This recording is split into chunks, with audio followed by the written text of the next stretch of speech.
So, if you're watching this video, if you're here and you see this video, then you know that my original account, AlphaCat, got suspended after 2 years. Now, because I've been on YouTube for nearly 3 years, I've been putting in a lot of work, and I worked hard on this channel. I worked hard trying to get people to look at me and watch me, and I woke up this morning and I checked my account. I had an email telling me that my account had been suspended due to a copyright infringement claim. Copyright violations. Take it off because of copyright issues, and they're saying that it's the copyright infringement from that song. And what was going on with my copyright infringement?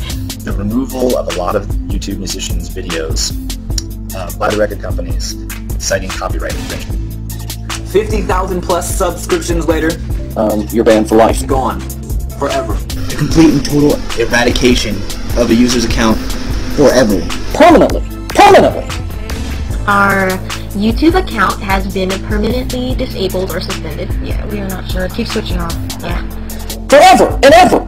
No questions asked. No discussion. No benefit of the doubt. Doesn't matter if it was somebody who thought they were doing something right or if it was a flat-out infringement. It doesn't make any difference. I certainly wouldn't be the first person or the last person for this to have happened to. And to be suspended over some bogus stuff. Well, the infringer was making the infringement claim. It was another random company, a Mexican broadcasting company called Televisa San Angel. And I found that really odd.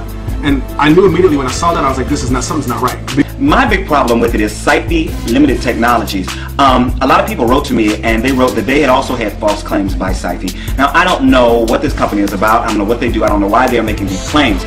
There are people on YouTube who file false DMCAs on people, and they use ghost accounts, and they use phony names, phony addresses, and phony phone numbers to do it. Yeah, so you guys, so NetWinner doesn't work with any company called Televisa San Angel in Mexico?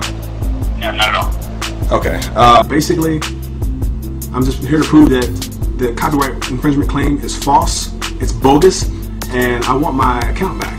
YouTube gives them all your information. You know, when you fill out the form to refute the claim, you have to put, you know, your legal name, and the person who files a counterclaim has to give their full name and address and phone number, email, etc., etc.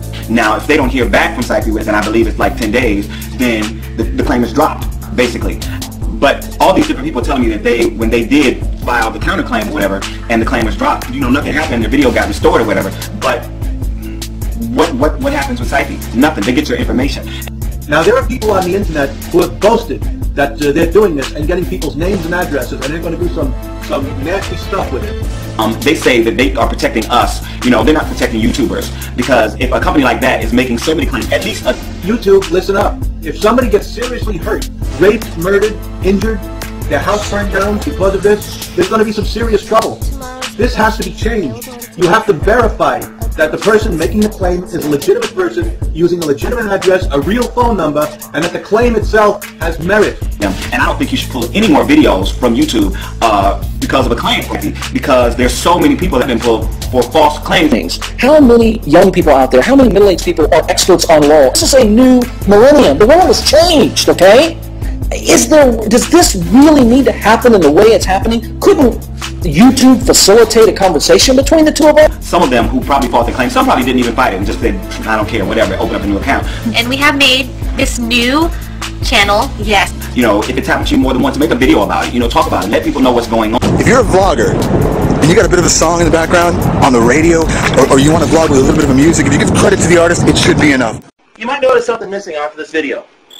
The background. And I'm not talking about this thing here, I'm talking about the music. So as I was saying, a lot of videos, including mine, are getting removed from YouTube because they have copyrighted material in them. It is silly to remove videos that cause no harm. Very recently, a video of mine was taken down off of YouTube because it included a song by Kenny Wayne Shepherd. You know, they pulled down my video of Black Sabbath's Lord of this World. Now, there's a whole bunch of music artists who have banned anybody from using their music in your YouTube video. What if it has some music in it that doesn't belong to us? It's like free promotion, so you're welcome. But what the hell are you doing? Copyright infringement? Deleting people's videos? Okay guys, I don't know what is going on. It's to the point where they are so worried about somebody using a piece of their song in a YouTube video. So you'll probably get to see that anyways. See there. So yeah, we have the Philippines, SF State. I'm sorry, that's my phone. Don't listen to it. Listen to cover. It's difficult only because the record companies make it difficult. But the point is, with that kind of greed, I don't even want to promote their garbage. I don't know. YouTube, what are you doing? you're going to be deleting 90% of your videos. But what happened is that particular YouTube user contacted the company and explained that the music they were using was in a mix. Now, check this out. Hold on. Now, on contacting YouTube, what they said, it's a demonstration of mixing skill. Therefore, it is fair use. So in other words, it's not a case of this particular YouTube user was banging on a track for everyone to download. Get this and remember this, demonstration of mixing skill. Alright, so in other words, if you have, let's say, a 10-minute mix, or for that matter, anything taken off, and there's audio in it, if it is a mix, then if you can word it like this, there's a good chance you might get it put back on. Last thing the judge determines is how much effect your infringing material has on the market value of the original material. And I would argue that we actually promote the music that we play, and people are more inclined to go to these bands' concerts, to buy these bands' albums, if they watch us play the song. But most of all, as your fans, one of the things that we do is we want to incorporate what you have done that has made us feel better, and incorporate it into what we do with the hopes that it'll make somebody else feel good too. How about that Yuma guy? Yeah, I think that's kind of helped fan out a little bit, don't you think so? And fan music videos of all kinds have gotten people to listen to music that otherwise they wouldn't listen to. And this is all of us. This is the masses taking the music that you guys have created and pushing it further. They may not have even heard of this band before, but they might like us because we played another band. So I don't really see how we're negatively affecting these companies at all. That music and bloggers using music is exposure to the artist. Think about it. All those grandmothers on YouTube, and yes there are, dancing to Johnny Cash and Elvis Presley in the background. Why take that away? People like Brookers got featured and got called by MTV and NBC by lip-syncing to Mariah Carey. It's affected me 6 times now, because I don't think that we're allowed to even say our side of the story. I really don't think it's fair that the record company gets to determine whether or not a copyright infringement occurred, because they're going to use the strictest interpretation. And I think it's damaging how they're doing it now.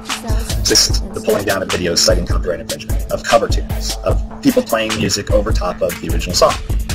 Okay, the first is, this is fair use. If you're not familiar with the term fair use, it just means that it's an exception to the exclusive rights of a copyright. Okay, second argument that I have is that humans are not involved in this. They're using software to go and look for signatures, and then they remove automatically these videos citing copyright infringement. Now the problem with this is computers make a heck of a lot of mistakes. They don't really have any feelings, and they make mistakes that often cost YouTube money. So, the computers are not doing a good job here. UMG and Warner are coming in here and just pulling down videos by using the strictest enforcement of copyright law. They're not acting in good faith, and I don't really think that they're being fair when determining fair use at all. And since we have no recourse, we're pretty much at their mercy. The entire music industry is stuck in the Napster era of the internet. They think that people are going online, going to YouTube, and downloading one song at a time. But you guys know something? That's not happening. We're not downloading one song at a time on YouTube. The quality here sucks. You know it. Ensure that whatever music is being used in a video, that account should not be shut down. The record label should actually be embracing everything. John Lennon once said music belongs to the people. It's only the record companies that think it doesn't. You're right. It was meant to inspire creativity, not squash it.